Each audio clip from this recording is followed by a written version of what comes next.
Здравейте на всички клиенти на фирма Pulsar. Настъпи един дългоочакван от вас момент да изтеглиме печелившите от голямата празнична томбола на фирмата ни.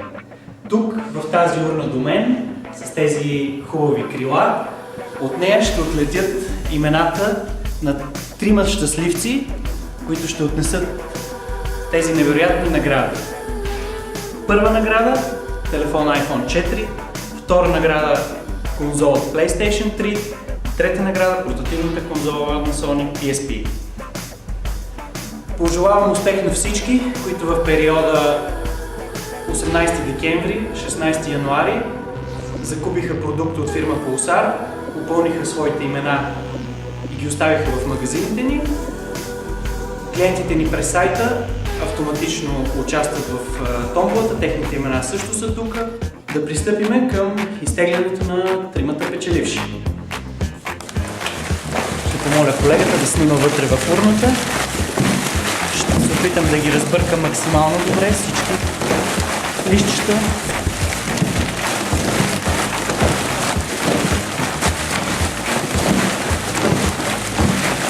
Първо ще изтеглиме голямата награда, телефон iPhone 4, с който от утре ще говори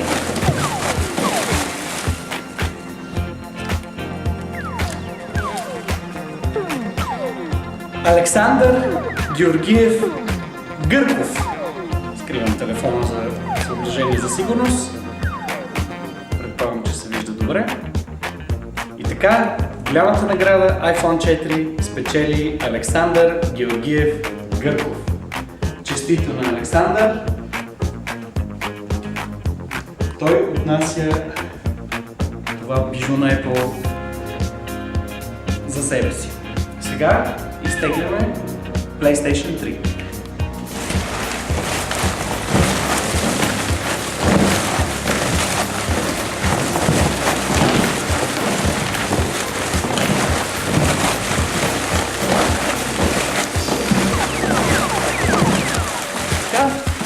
PlayStation 3 отива при Пламен Янков Петров. Той е пазарувал през нашия сайт. Пламен Янков Петров. Честито на Пламен, току-що си спечели чисто нова конзола PlayStation 3. И последната награда, портативната конзола Sony PSP, отива при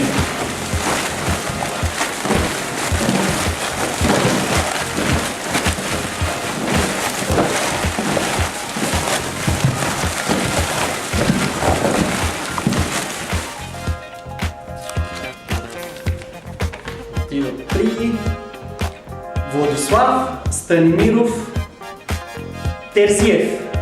Честито на Владислав Станимиров Терзиев. Току-що си спечели конзола PSP. Честито на тримата печеливши. Искам да благодаря на всички останали, които бяха наши клиенти и взеха участие в томболата, и да им кажа да очакват нови изненади от фирма Pulsar.